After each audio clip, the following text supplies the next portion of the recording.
So now I just wanted to change my focus a little bit to i2b2, which is where I spend a lot of my time, and introduce you to i2b2 and some of the ways that we reuse the i2b2 data for translational informatics. So i2b2 stands for Informatics for Integrating Biology with the Bedside. It's open source software that was actually invented at Mass General. Over there, it's called the Research Patient Data Repository, but they're really the same system. The idea behind i2b2 is it's a collection of modules or cells that plug together to make a hive, and allows the creation of de-identified clinical data repositories.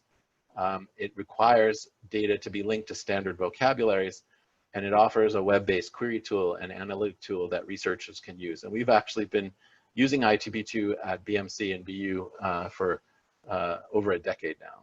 And it does keep improving, and certainly the connectivity of the work that is done has expanded dramatically over the last couple of years. So this is that idea of the hive. Mostly here, we only use the ontology components and the data repository components, but there are a number of elements that can be used. And if we had compelling projects and a need to do that, we could think about expanding our i2b2 implementation as well. And the idea of i2b2 is incredibly simple, but I think it's worth explaining to the community in case you want to try to use these data, because it can be challenging despite its simplicity. And the idea of i2b2 is that all data is organized in terms of a patient, an observation about that patient, and a definition of that concept or observation. So there really are just people, facts about people, and then ontologies that organize those facts into concepts. And typically they're hierarchical organizations. To put it in a more data framework, i2b2 uses a star schema, which is, as I said, pretty simple. There's a patient table with PK means primary key. So these are the unique identifiers for each row in the table. There's a visit dimension about encounters and visits that individuals have with a system. And then everything else pretty much goes into the observation fact table. And then there are definitions of those concepts. And we don't use the provider table, but you could actually organize the way that data gets collected by the provider that's assigned to that piece of data, but we don't use that right now. And so I do like in my talks to just show people quickly like what this looks like, because many researchers tend to think of data horizontally in terms of a survey with a number of columns and data that lines up really nicely in terms of variables, but that's not what clinical data is like.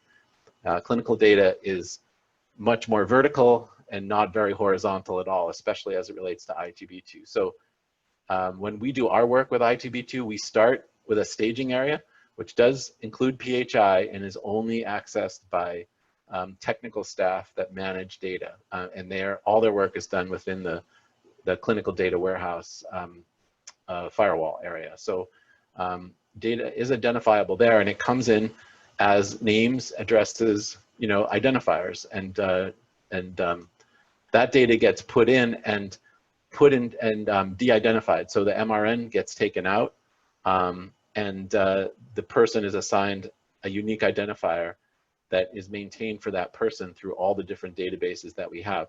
We also randomly adjust all dates for an individual by plus or minus 30 days, which is randomly selected for each individual.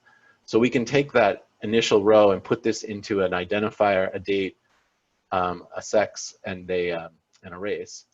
And then when new data comes in, for example, a bill that has both a procedure code and a diagnosis code and a place where that happened and a date of the visit and a medical record number and an insurer, that data, which came in horizontally, can be converted into a vertical format and put into this data as well. So you can start to see how the patient table and the observation fact table get filled in now with visits to places, diagnoses that people have, procedures that they get, and insurances that they have at different sites that they went to. And then when data comes in from a different site, this is site 2 with a slightly different name, but we're able to match it through some matching algorithms.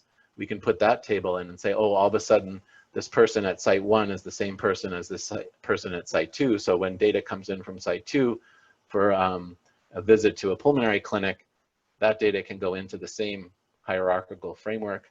And now we know they had a pulmonary visit and they have a diagnosis of this.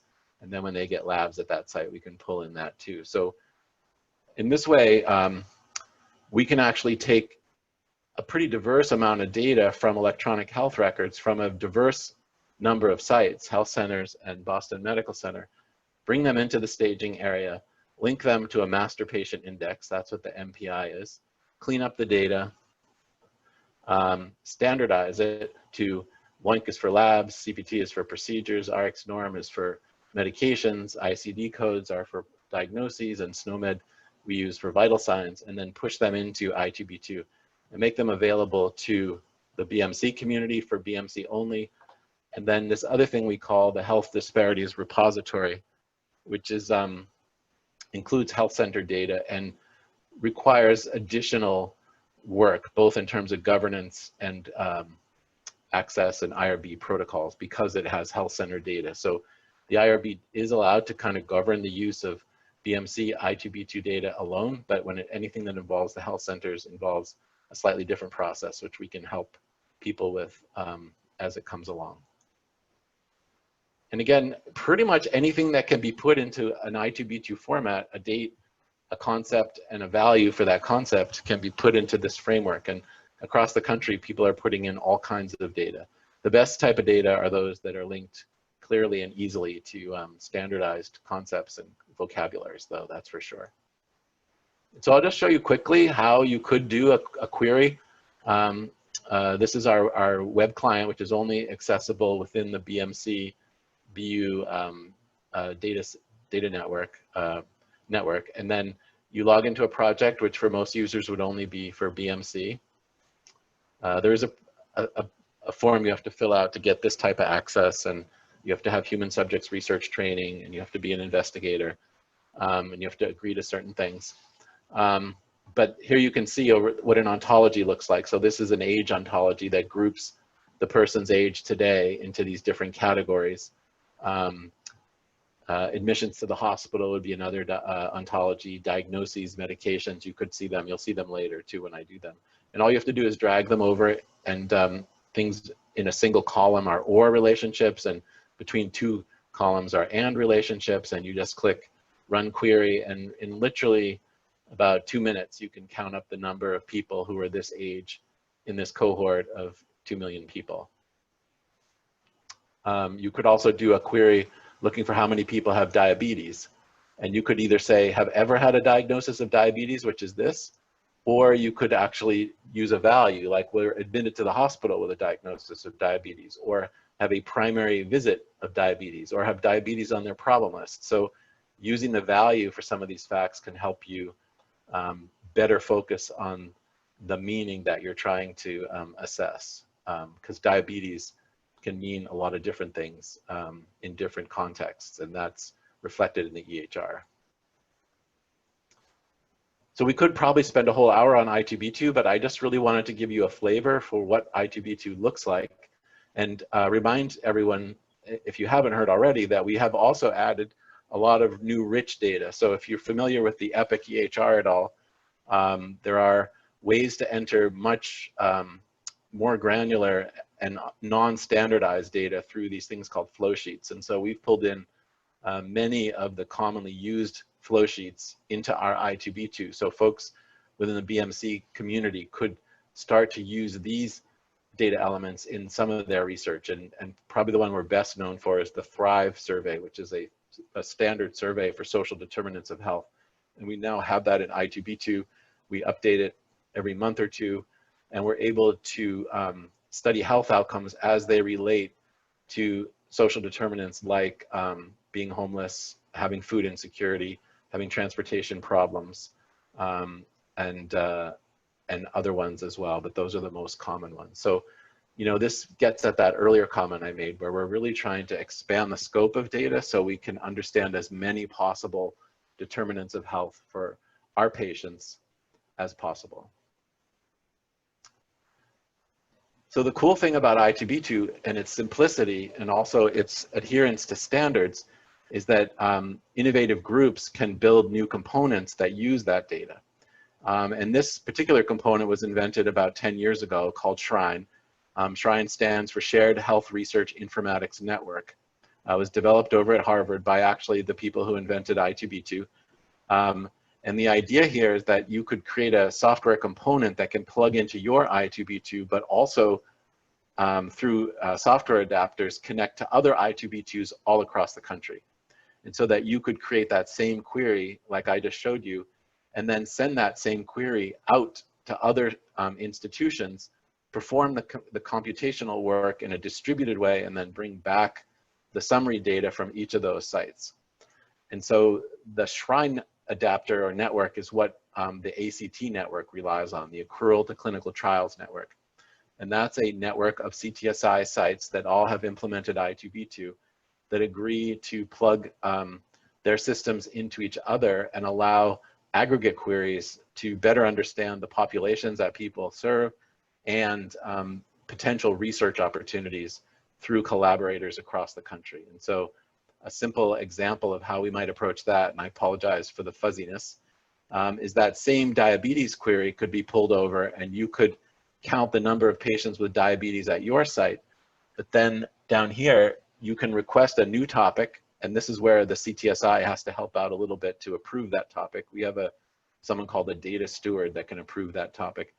And then you're allowed to push that question out to the entire network. So say we wanted to say, how many people have diabetes at any of our potential partner sites all across the country? And so we run that, and literally within about 10 minutes, we get counts from all these institutions across the country. Now, some of them bomb out because they're sleeping or something like that, and some are still processing because they have issues. But you know, the fact that most of the time, most of these sites are up, and you could start to explore what types of patients you have and what types of patients they have, and maybe your collaboration could be fruitful.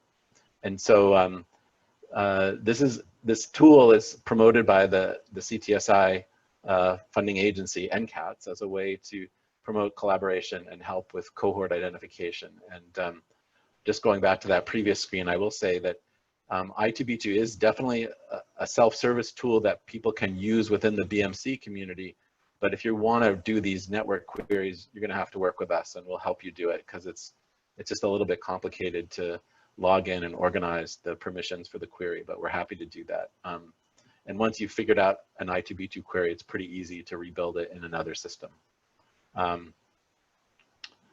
so I guess most recently, we used this successfully for a exploratory analysis of an investigator at BMC that wants to study pediatric uveitis, which is a fairly rare condition, but important. And we were able to really quickly, within half an hour, identify potential collaborating sites all across the country for her. And she's reaching out and trying to build some new research proposals using that. And so we'd love to help more people use it. And then just thinking quickly about some of the other interesting projects we've done.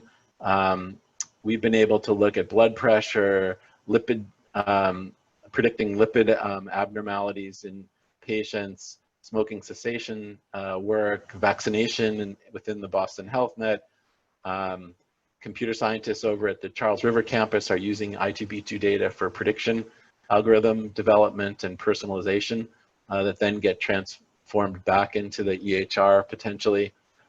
We had another project that looked at community violence exposure and obesity and asthma in the inner city by linking our data to the places that people live, either the zip codes or census tracts that they live in. We were able to do a study where we linked all the members of a household together, so we could use i2b2 to study household members' health as well as the children's health that live in those households, and describe what's actually happening in groups of people, not just individual patients.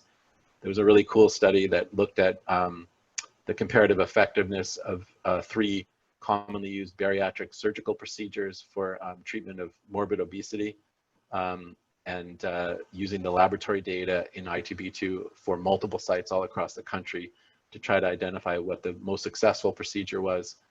We've been able to share data on psychotropic medication use for kids, off-label medication use for kids, what happens to people's health when they switch insurances, and then we actually use i2b2 to feed for the data feed that goes to the Precision Medicine Initiative that shares community health center data and BMC data with patient permission with the All of Us project. So there's a bunch more too, but you start to get the idea of what you can do with limited data.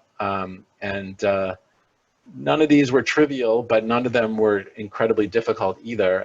And we're just always looking to work with people to try to come up with new projects and new approaches. And there is a website for i2b2 that we try to keep up, but you know, we were a little bit on holiday there while we waited to get refunded, but now that we're back in business, we're going to be more mindful of keeping this up. But there is a website that can teach you about some of the other stuff that we're doing with i2b2.